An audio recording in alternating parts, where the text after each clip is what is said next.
ما خصك. ولا من هنا ولا من هنا. راغب علامة، 25 سؤال لازم تجاوب عليهم بسرعة ومن غير تفكير. ليش الأوضاع السياسية في لبنان دايما في أزمة؟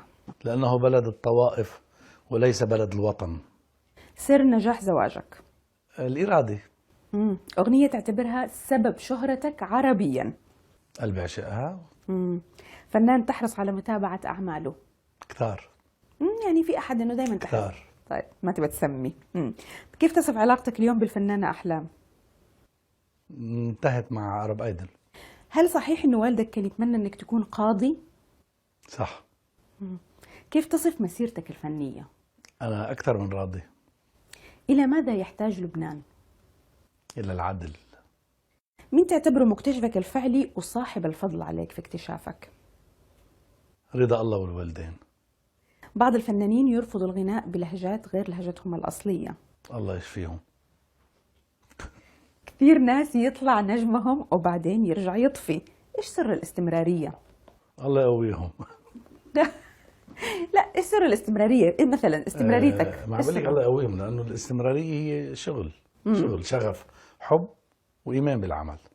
هل سيسير أي من أبنائك على خطاك؟ بمجالاتهم نعم.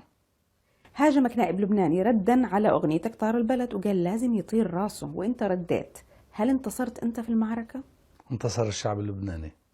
أكثر موقف محرج تعرضت له؟ وقعت على المسرح. سر جمال المرأة؟ ضحكتها. هل صحيح أنك تفكر في مرحلة ما تترشح للانتخابات النيابية؟ لا، في ظل القوانين الحالية أكيد لا. هل سبق أن منعت من الغناء في أي دولة؟ أن منعت؟ أبدا على الإطلاق. في بلد منقسم مثل لبنان مش مخاطر أنه الفنان يعبر عن آرائه السياسية وهذا الشيء يخليه يخسر جمهوره؟ والله طالما الإنسان عم يحكي الحق ما يخاف من أي شيء، طالما عم يحكي كلمة الله، لأنه الحق هي كلمة رب العالمين. أنت أشهر من شاركوا أو من أشهر من شاركوا في برامج المسابقات الفنية، ليش غالبية المواهب ما بتحقق نجاح؟ مش مهم إنك تاخدي شهادة، مهم إنك تعرفي كيف تستثمري هذه الشهادة. ولو عاد بيك الزمن إيش تغير في حياتك؟ ولا شيء. أبدا؟ حلو. حلو. يعني حلو إنه ما في شيء أبدا. طيب ليش ما دخل راغب علامة مجال التمثيل؟ ما بحب التمثيل، غير مقتنع لحد الآن. في نكتة متداولة انك دايما بتكون قرب مكان الانفجارات بسبب انك انت غردت قبل كده عن وجودك في اماكن صار فيها انفجارات، هل بتزعجك هذه النكت؟ هل تردين على المجهول؟ وصلت. أنا نعم كنت بنيس لما صار المشكل، عادي. وصلت الرسالة. وكل لبنان والسعودية والخليج كله كانوا هنيك، مش بس أنا. هل بالصيف يعني كل العالم موجودين. هل كنت تتمنى لو كانت عندك ابنة؟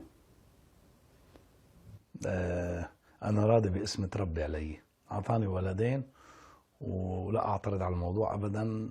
بعتبر إنه ربي أعطاني أحلى هديتين بكل حياتي. الله يخليهم لك. شكرا. هل تحمل جنسية أخرى غير اللبنانية؟ نعم. أي جنسية؟ ما خصك. ولا من هنا ولا من هنا. طيب ما تبي تقول. أحمل جنسية إنسانية اسمها الجنسية الكندية. طيب أغنية لك هي الأقرب لقلبك أو لما تكون جالس تدندنها مع نفسك تحبها؟